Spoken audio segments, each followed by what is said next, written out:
Today we're taking a look at these MLB matches, which are happening on Tuesday, September 20th, 2022, and giving you match breakdowns, betting tips and predictions in general on these games. Welcome back to High Stakes, let's get straight into it. Also, don't forget to subscribe to get notified as soon as we release these sport prediction videos, and if you would like more betting tips and predictions, then check out our Patreon in the link down below.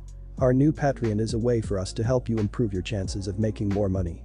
Multiple plans are available for each and every one of you. You can get 30 extra betting picks all the way up to 360 extra betting picks per month.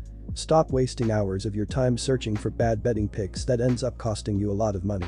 Join the High Stakes Patreon now and get the best betting picks. Going back to our video, we will give you 2 betting picks for each game, a team pick and a total pick based on facts and detailed explanation.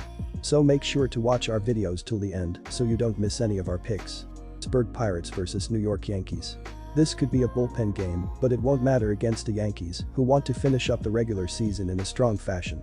Oh yeah, and there's the Aaron Judge factor, where the camera phones will be out everywhere, waiting for number 60. Despite struggling against a hungry Milwaukee team, the Yankees will bounce back with Cortez on the mound. Pittsburgh is just .219 against left-handers and is scoring just 3.71 runs per game against southpaws. The Pirates' bullpen is awful, 4.64 ERA, while the Yankees have an elite bullpen, 2.98 ERA, which is important considering the fact that Cortez usually doesn't go past 6 innings. Our team pick is Yankees minus 1.5 runs.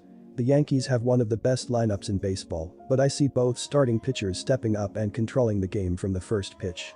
The Pirates should limit the Yankees lineup with Luis Ortiz building off a strong debut, where he tossed 5.2 scoreless innings to pitch multiple strong innings.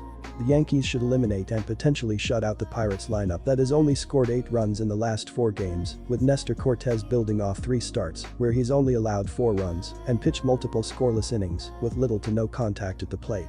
The under should cover in a low-scoring game with both starting pitchers stepping up. Our total pick is under 8 runs. Detroit Tigers vs Baltimore Orioles. The Detroit Tigers have had a miserable 2022 season as they continue their quest to return to the team's glory years. The Tigers made some moves in the offseason, but they didn't quite pan out. They brought up some youngsters early on, and that didn't quite turn the tide. So now, the Tigers' late season goal may simply to stave off 100 losses for the season. The Tigers did make a big step towards the future on Monday by announcing that former SF Giants GM Scott Harris will take over as the club's president of baseball operations. On Monday night, in the opener versus the O's, the Tigers' offense exploded for 11 runs in an 11-0 win. They had 14 hits including 5 hits and 5 RBI from the bottom 3 hitters in the order.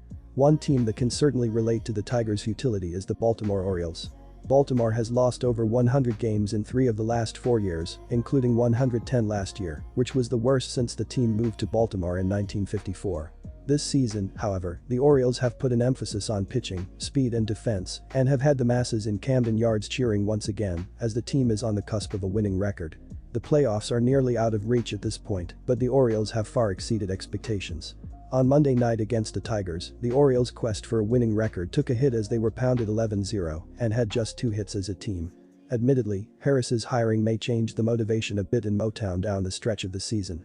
Players may sense the urgency of their future with a new head of operations, looking to figure out the team dynamic and where he might go next.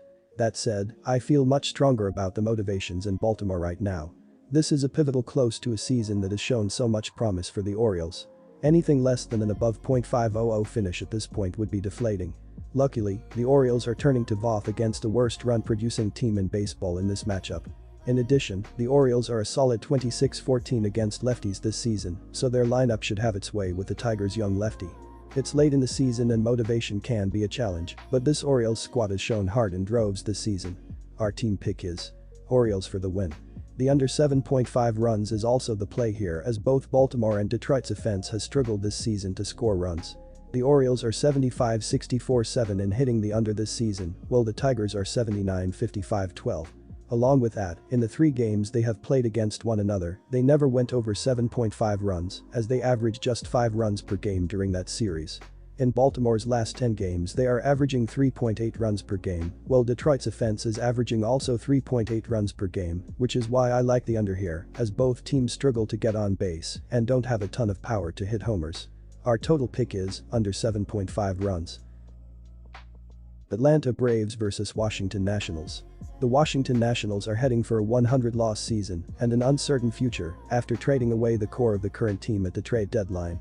What is left is some promising arms and a lineup that has some promise, but may be many years away. The Nationals head into this series with the Braves looking to avoid being the Braves' doormat for another series. Atlanta has belted 31 home runs in just 13 games against Washington thus far this season. On Monday night, the Nationals fell yet again to the Braves, 5-2. The Nationals struck out 12 times in the loss. The Braves need to take care of wins that they have to have, and this series with the Nationals would certainly qualify. The Braves are 10-3 against the Nationals this season and will need each of these games as they try to keep pace with the Mets and win their second consecutive NL East title, which would give them the coveted first-round bye in the playoffs. On Monday night against Washington, the Braves' powerful offense tacked on 2 more home runs to bring their season total to 33 in 14 games against the Nationals and kept pace with the Mets with a 5-2 win. The Braves are undoubtedly licking their chops with the Nationals coming to town. The power numbers that the Braves are putting up against Washington this season are off the charts. 50 extra base hits in just 13 games will do that to a batting order. Tied in the loss column with the Mets and 2 games in hand, the Braves need every victory they can get down the stretch. On the mound on Tuesday night will be veteran righty Charlie Morton. After a slow start this season, Morton is starting to look like the pitcher that was built for Game 1 of the World Series last season. Morton is 2-1 in his last 5 starts and has a 10.9 K9 rate in that span. Against the Nationals this season, Morton is 1-0 in 1 start with an ERA of 2.57 while allowing 4 hits and striking out 7. Even with Corbin's recent run of success, this is just a bad matchup for the Nationals. Corbin has been lit up in each of his 3 starts against the Braves this season, all losses, and has an ERA near 10 runs. He has also contributed to the Braves' home run derby versus Washington by giving up 3 bombs in his 3 starts. Morton has started to find the form that has made him one of the top money pitchers for playoff teams like Houston, Tampa Bay and now Atlanta. He has a K9 rate of 10.9 over his last 5 starts and faces a Washington team that is apt to punch out. And most of all, Atlanta needs these games so they will certainly pull out all the stops against a team that is playing out the string. Our team pick is Atlanta minus 1.5 runs. Washington's pitching staff must have at least considered calling in sick when they saw the Braves series on the schedule for this week. Atlanta has thoroughly dominated the Nats since losing that first series, winning 9 out of the last 10 games and pounding out 27 home runs in that time. On the mound, perhaps reluctantly, on Tuesday night will be Patrick Corbin. Corbin has 18 losses on the season and would surely like to avoid the indignity of 20 losses in a season. He has pitched much better in his last 5 games with an ERA of 2.90 and a 2-2 record.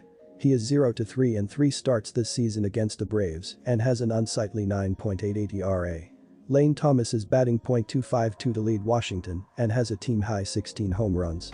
Designated hitter Nelson Cruz is the leader in RBIs with 64 and on-base percentage at .313, while second baseman Cesar Hernandez is the leader in hits with 132.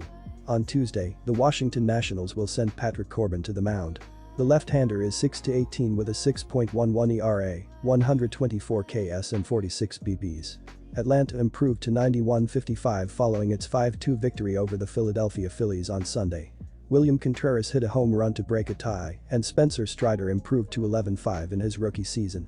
Atlanta swept Philadelphia in its 3-game series, and the Braves are second in the National League East 1 game behind first. Atlanta is leading the NL wildcard race. Shortstop Dansby Swanson is batting .280 to lead Atlanta and has a team-high 161 hits. Third baseman Austin Riley is the leader in home runs with 36, while first baseman Matt Olson is the leader in RBIs with 91, and right fielder Ronald Acuna is the leader in on-base percentage at .357. On Tuesday, the Atlanta Braves will send Charlie Morton to the mound. The right-hander is 8-6 with a 4.17 ERA, 187 Ks and 56 BBs. Our total pick is under 10 runs.